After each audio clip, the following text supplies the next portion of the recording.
Hi friends, இன்னைக்கு என்ன video the king of ஆரோட சாப்டர் 70-20 தான் பார்க்க போகிறோம். அதுக்கு முன்னாடி சப்ஸ்கிரைப் பண்ணாமல் சப்ஸ்கிரைப் பண்ணிக்கோங்க, இந்த வீடியோக்கு லைக் பண்ணிக்கோங்க. சரி, தொண்ணு பேசுகிறோம்ல, சாப்டருக்குள்ள போய் என்ன சாப்டரோட ஸ்டார்டிங்லேயே ஹீரோ ஒரு குளத்துல குளிக்கிறதா காட்டுறாங்க. நான் குளிச்சு 10 மாசமாச்சு, இப்போ தான் குளிக்கிறேன். இந்த தண்ணி வேற நல்லா இருக்கு. இப்படியே இந்த தண்ணியில் இருந்துக்கிட்டே இருந்தேன்னா கடைசி வரைக்கும் இருந்தேன் போல. சரி, அதுக்கு முன்னாடி இங்கேருந்து நம்ம கிளம்புறோம். ஏன்னா என்னோட நூனா சிஸ்டரை வேற காப்பாற்றணும், என்னோட மாஸ்டர் பொண்ணை வேற தேடி கண்டுபிடிக்கணும். நான் குளிச்சு 10 மாசமாச்சு, நான் கூட பரவாயில்ல. ஆனால் என் துணி அது துணியானே தெரியல. ஒரு புது துணி வாங்கியே ஆகணும். ஹீரோவும் ரவுண்டாக பலப்பலன்னு ஒரு ஸ்டோன் வச்சுருக்கான். இதை நல்ல ரேட்டுக்கு போகும் போல். இதை விற்று தான் புது ட்ரெஸ் வாங்கணும். அதுக்கு முன்னாடி இது என்ன வாசனை, இது யாரோ பக்கத்தில் சமைக்கிறாங்க போல அப்படின்னு சொல்லிட்டு அந்த வாசனை வந்த சைடை நோக்கி போகிறான். அங்கே ஒரு வீடு இருக்கு. அங்கே உள்ள வீட்டுக்காரிட்ட டக்குன்னு போயிட்டு காஞ்சிருக்கிற துணியெல்லாம் போயிட்டு எடு. அந்த பொண்ணும் வெளியில காஞ்சிருக்கிற துணியெல்லாம் எடுக்க வர, இந்தம்மா என்ன இப்படின்னு வேலை வாங்குது. அப்போ போல பலமான ஒரு காத்தடிக்குது. அங்கே இருக்கிற துணியும் ஒன்று பறந்து போயிடுது. அதை கரெக்டாக ஹீரோ போட்டுக்கிறான். அதுக்கேற்ற அந்த ஸ்டோனையும் அந்த பொண்ணு கையில் கொடுத்துட்டு அங்கேருந்து கிளம்பி போயிடுறான். அந்த பொண்ணு ஆச்சரியத்தோட எங்கடா போறன்னு கேட்க, ஹீரோவும் அங்கேருந்து கிளம்பி ஒரு மரத்து கிளையில நின்றுக்கிட்டு, சரி துணியும் கிடச்சிக்கிச்சு, என் முடியும் ரொம்ப லாங்காகவும் இருக்குது, ரொம்ப ட்ரையாகவும் இருக்குது. சரி, இதெல்லாம் பரவாயில்ல. இப்போ எனக்கு ஒரு பெரிய வேலை இருக்குது, நான் மெயின்லேண்டுக்கு போகிறேன். அப்படியே கட் பண்ணி காட்டுறாங்க. நிறைய பேர் குதிரைகளோட ஒரு இடத்த நோக்கி போயிட்டு இருக்காங்க. இப்போ ஒரு ஆளை காட்டுறாங்கல்ல, இந்த டீமை வழி நடத்திட்டு போகிறது இந்த ஆள் தான். அங்கே உள்ள ஒரு கெல்ட்டு பையனும், மாஸ்டர் நம்ம ஒரு பயங்கரமான ஒரு கூட்டம், நம்ம கூட்டத்தை யாராச்சும் வழிமறைச்சு போட்டு தள்ள முடியுமா, நம்ம போட்டு தள்ளிட்டு போகிறோம் அப்படின்னு தற்பெருமை அடிச்சுக்கிட்டு இருக்க. அந்த டீம் கேப்டனும் அதனால் கேட்டுட்டு, இந்த ஒரு டீமுக்கு நான் எனக்கு லீடராக வரணும்னு ஆசை கிடையாது. என்னோட ஆசைனா இப்போ உள்ள முரிம் வேல்டில் பெரிய இடத்துல இருக்கிற அயன் சாக்ரிஃபைஸ் டீமில் தான் நான் சேரணும்னு ஆசைப்பட்றேன். கைஸ், இது ஒரு பெரிய டீம் போல், இதில் தான் இந்த ஆள் சேரணும்னு ஆசைப்பட்றான். அதுக்கு முன்னாடி இவங்க எல்லா பேரும் மொத்தமாக சேர்ந்து எங்கே போயிட்டு இருக்காங்கன்னா ஒரு பொருளை திருடுறதுக்காக போயிட்டு இருக்காங்க. அந்த டீம் கேப்டனும், இந்த மிஷினை நம்ம சக்ஸஸ்ஃபுல்லாக முடித்தா நமக்கு பதவி உயர்வு கிடைக்க வாய்ப்பு இருக்குது. இதெல்லாம் கேட்ட அந்த கெல்ட்டு பையனும், என்னது நீ அயன் சாக்ரிஃபைஸ் டீமுக்கு போகிறியா, அதனால நடக்க முடியாத ஒன்று, அதெல்லாம் ரொம்ப கஷ்டமானது. இப்படி இந்தாலும் நினச்சிட்டு டீம் கேப்டன் பக்கம் திரும்பி, உனக்கு நான் என்னோட முழு சப்போர்ட்டை கொடுப்பேன் இந்த மிஷினில் அப்படின்னா சொல்லிக்கிட்டு இருக்க. அப்போ போல் கரெக்டாக அவன் நெஞ்சிலேயே ஒரு அம்பு சொருகிடும். இதை அங்கே யாரும் எதிர்பார்த்துருக்க மாட்டாங்க. அந்த கெல்ட்டு பையனும் பொத்துன்னு உழுக, டீம் கேப்டனும் அதை பார்த்துட்டு பயங்கர ஆச்சரியத்தோட, என்ன திடீர்னு தாக்குதலா அப்படின்னு சொல்லிட்டு மேலே பார்த்தா மேலே ஒரு 100 கில்லர்ஸ் கிட்ட வந்திருப்பாங்க இவங்களை போட்டு தள்ளுறதுக்காக. அப்படியே கட் பண்ணி காட்டுறாங்க. இவங்க எல்லா பேரும் மிட் டைமில் தான் போயிட்டு வந்திருப்பாங்க. இப்போ பகலாயிருச்சு. அப்போ போல் எல்லா பேரும் அந்த இடத்துல செத்து கிடக்க, அந்த சைடு இருந்த 2 பேர் டீம் லீடரை பார்த்துட்டு, இந்த இடத்துல இவங்க ஏமாந்து செத்து போயிட்டாங்க, இந்த நாட்டோட விலை உயர்ந்த பொருளை திருட பார்த்தா இப்படி தான் நடக்கும், அது மட்டும் இல்லாமல் இவங்களை கொல்றதுக்கு 100 பேர், இவங்க பட்ட ஆசைக்கு இப்படி தான் நடக்கும். அப்போ போல கூட இருக்கிற இன்னொரு பொண்ணும் பின்னாடி திரும்பி பார்த்துட்டு, பிரதர் அங்கே பாரு, அந்த இடத்துல மேலே ஒரு ஆள் நிற்கிறான். இவங்க அந்த ஆளை பார்க்க, அந்த ஆள் இவங்க பார்க்குறான்னு தெரிஞ்சோடனே அந்த இடத்த விட்டு போயிடுறான். இந்த 2 பேரும் அவனை ஃபாலோ பண்ணலாமா? அந்த பொண்ணோட பிரதரும் அதனால் கேட்டுட்டு, வேணாம், நம்ம இப்போதைக்கு அவனை ஃபாலோ பண்ண வேணாம், அதுக்கு முன்னாடி நம்ம தேடி வந்த பொருளை அவங்க எடுக்கிறதுக்கு முன்னாடி நம்ம அதை சேவ் பண்ணி ஆகணும், இல்லைனா அதை அவங்ககிட்ட இருந்து நம்ம வாங்குறது ரொம்ப கஷ்டமாக போயிடும் அப்படின்னு சொல்லிட்டு அங்கேருந்து கிளம்பிடுறாங்க. அப்படியே கட் பண்ணி ஒரு சிட்டியை தான் காட்டுறாங்க. அந்த சிட்டியில் உள்ள பாரில் ஒரு ஆளும் பயங்கரமாக சரக்கடிச்சுக்கிட்டு, இன்னைக்கு இது என்னோட ட்ரீட்டு, எல்லா பேரும் பயங்கரமாக குடிச்சிட்டு சந்தோஷமாக இருங்கடா அப்படின்னு சொல்லிட்டு இந்த ஆள் பளுக்கு பளுக்குன்னு குடிக்க, அப்போ போல ஒரு ஆள் மாஸ்டர், இந்த தடியனும் அவனை பார்த்துட்டு, டேய் என்னடா வேணும்?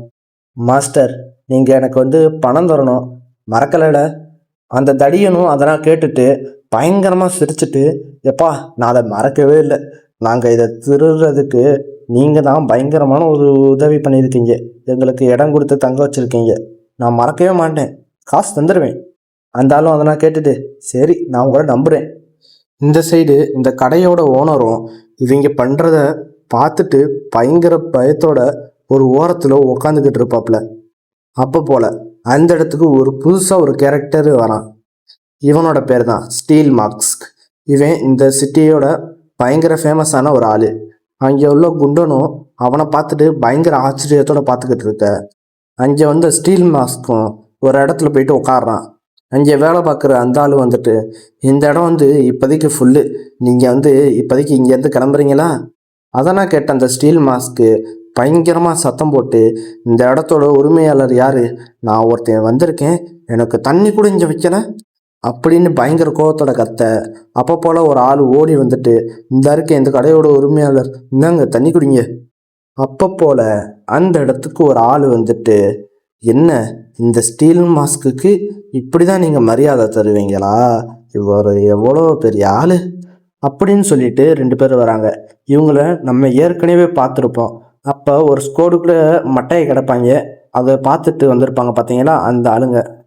இதில் அந்த 2 பேர்த்தில் ஒரு ஆள் என்ன இந்த இடம் பயங்கர ஃபேமஸ்ன்னு நான் கேள்விப்பட்டேன், ஆனால் என்ன இந்த இடம் பார்க்கவே அழுக்காக இருக்குது. அவனோட பிரதரும் நீ ஒன்றும் கவலைப்படாத, நம்மளோட வேலையை டக்குன்னு முடிச்சுட்டு இங்கேருந்து கிளம்பி போவோம். அப்போ போல தான் இவங்க 2 பேர்த்தையும் சொல்கிறாங்க. இவங்கள எல்லா பேரும் ஹீரோஸ் தான் சொல்கிறாங்க. அதில் அந்த பொண்ணோட நேமு மோயோங் ஜி, அவளோட பிரதரோட நேமு மோயோங் குவாங். இந்த சைடு அந்த ஸ்டீல் மாஸ்க்கும் இந்த 2 பேர்த்தையும் பார்த்துட்டு 2 ஹீரோஸ். இந்த விஷயத்தில் உங்கள் ஃபேமிலி கூட சம்மந்தப்பட்டிருக்கு போல். இந்த சைடு அந்த குண்டனும் இந்த 2 பேர்த்தையும் பார்த்துட்டு 2 ஹீரோஸா, அம்மாடி இது என்ன நடக்க போதோ. அந்த 2 ஹீரோஸும் அந்த ஸ்டீல் மாஸ்க்கு முன்னாடி போய் நின்றுட்டு அவங்கள இன்ட்ரடியூஸ் பண்ணிக்கிறாங்க. அது மட்டும் இல்லாமல் நீ டேரியோ கிராமத்தை சேர்ந்தவன் தானே. இந்த கிராமத்தை பேரை கேட்டோன்னே எல்லா பேரும் பயங்கர ஷாக் ஆகுறாங்க. ஏன்னு தெரியல, போக போக பார்க்கலாம்.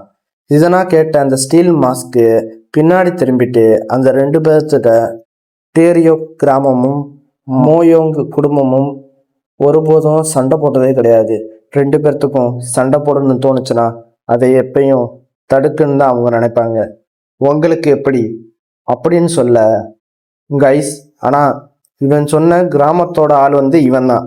இவன் சொன்ன ஒரு ஃபேமிலி வந்து இந்த 2 பேர் இருக்காங்களே இவங்களோட ஃபேமிலி தான். இவங்க 2 பேரும் எப்பவும் ஃபைட் பண்ணிக்க மாட்டாங்க போல.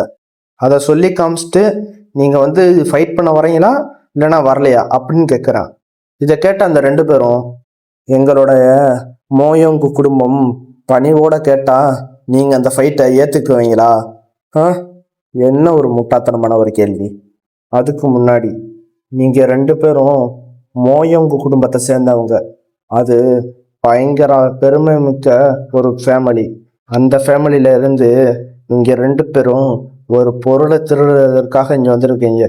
அப்படியே பயங்கர கோவத்தோட சிரிச்சுக்கிட்டே நீ இங்கே இருக்கிற எல்லா பொருத்தையும் போட்டு தள்ளிட்டு அந்த பொருளை எடுத்துட்டு போ. அந்த 2 பேரும் அதை கேட்டுட்டு உனக்கு என்ன திமிரு இருக்குன்னு சொல்லி சிரிச்சுக்கிட்டே 2 பேரும் ஃபைட் பண்ண போக அந்த 2 ஹீரோஸும் அவங்க 2 பேரோட ஆயுதத்தை வெளியில் எடுத்துருவாங்க. இந்த சைடு இதை பார்த்த அந்த தடியனும் பயங்கர கோவத்தோட உங்களுக்கு எவ்வளோ திமிரு இருக்கும், இந்த இடத்துலையே உங்களை போட்டு தள்ள போகிறேன், நாங்கள் 100 பேர் இருக்கோம் அப்படின்னு அந்த தடியன் சத்தம் போட்டுக்கிட்டு இருக்க.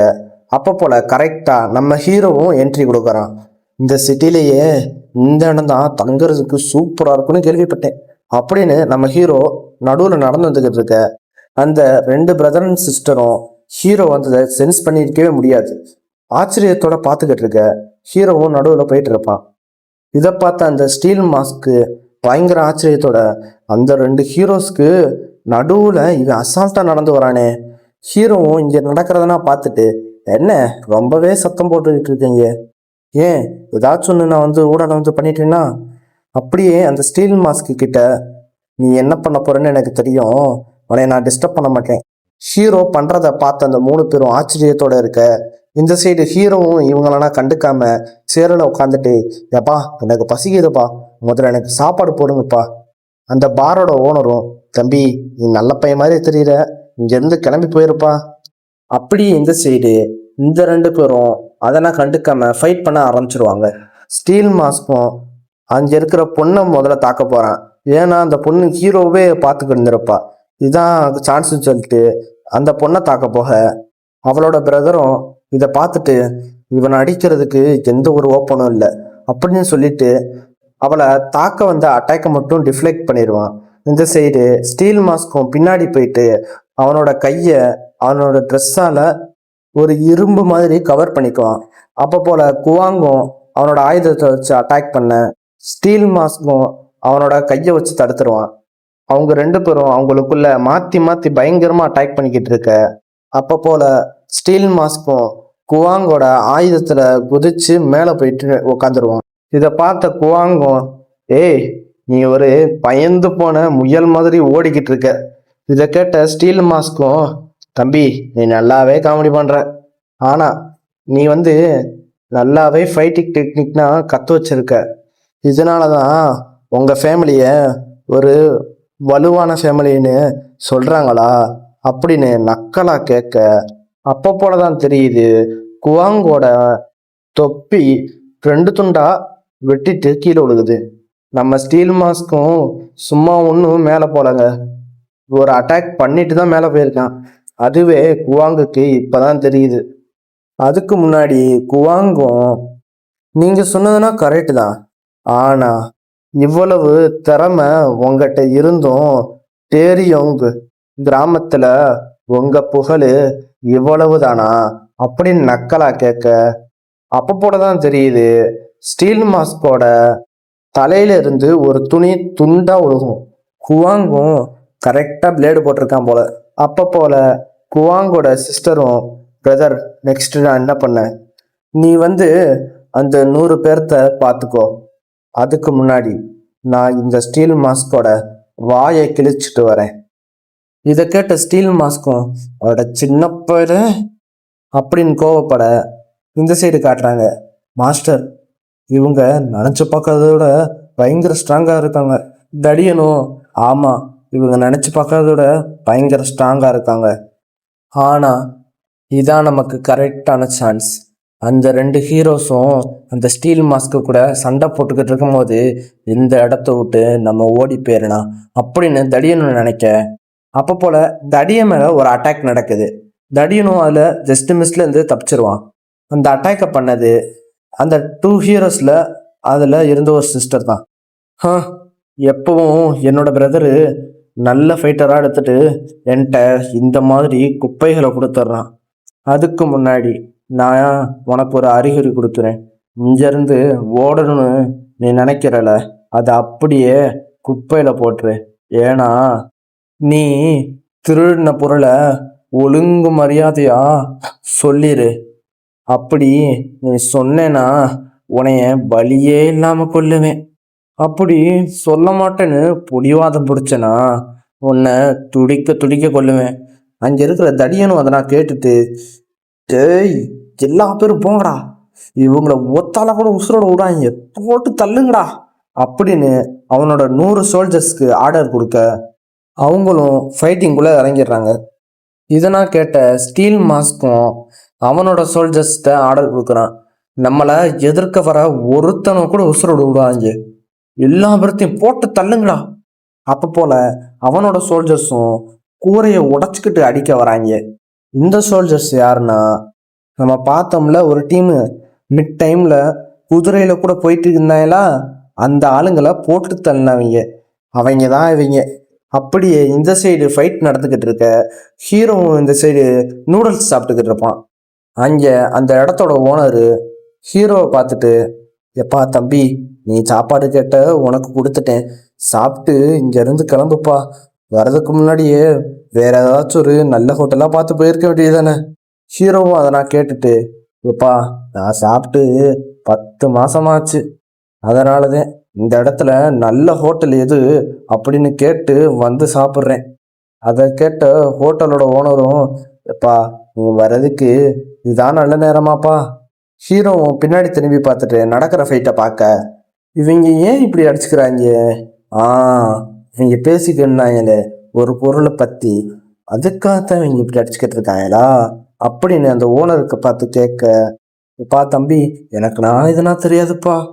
ஹீரோவும் அங்கே நடக்கிறதெல்லாம் பார்த்துட்டு, "நான் டேரியோங் கிராமத்தையும் மோயோங் குடும்பத்தையும் பற்றி நான் மாஸ்டர்கிட்ட சொல்லி கேள்விப்பட்டிருக்கேன். சரி, இதெல்லாம் எனக்கு எதுக்கு அப்படின்னு சொல்லி சாப்பிட ஆரம்பிச்சிருவான் ஹீரோ.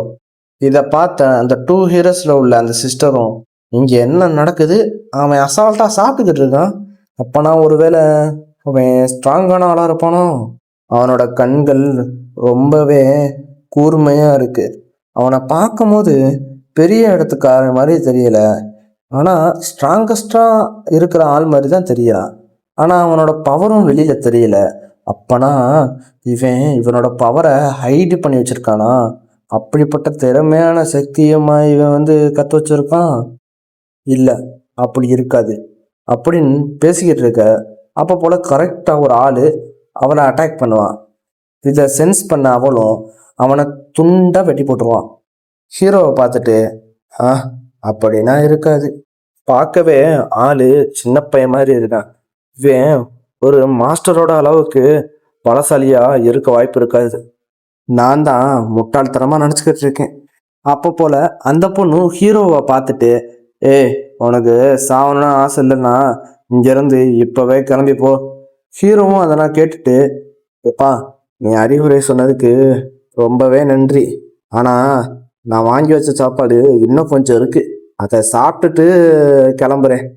அந்த பொண்ணு அதெல்லாம் கேட்டுட்டு, சரி உனக்கு கொஞ்சம் தைரியம் இருக்குது, அப்போனா உன்னோட விருப்பப்படியே செஞ்சுக்கோ அப்படின்னு சொல்லிட்டு அந்த இடத்த விட்டு கிளம்பிடுவா. ஹீரோவும் அதெல்லாம் பார்த்துக்கிட்டு இருக்க, அப்போ போல ஹீரோ பக்கத்தில் ஒருத்தன் உட்காந்துருப்பான். ஹீரோவும் அவன் பக்கம் திருப்பி இவனை பார்க்க, அந்த ஆளும் என்ன நினச்சான்னு தெரியல, ஹீரோவை தாக்க வருவான். ஹீரோவும் அதை பார்த்த உடனே ஒரு சாப்ஸ்டிக் எடுத்துட்டு கிருகிருன்னு சுற்றி அதில் எலக்ட்ரிக் பவரை கொண்டு வந்து அவனோட விரலில் தான் வைப்பான். அவன் விரல் உடையிற மாதிரி காட்டுறாங்க. அப்போ போல் சாப்டர் முடியுது. சரி, நெக்ஸ்ட் சாப்டர் பார்க்கணுன்னு ஆசைப்பட்டீங்கன்னா நம்ம சேனலை மறக்காமல் சப்ஸ்கிரைப் பண்ணிவிட்டு இந்த வீடியோவுக்கு லைக் பண்ணிடுங்க.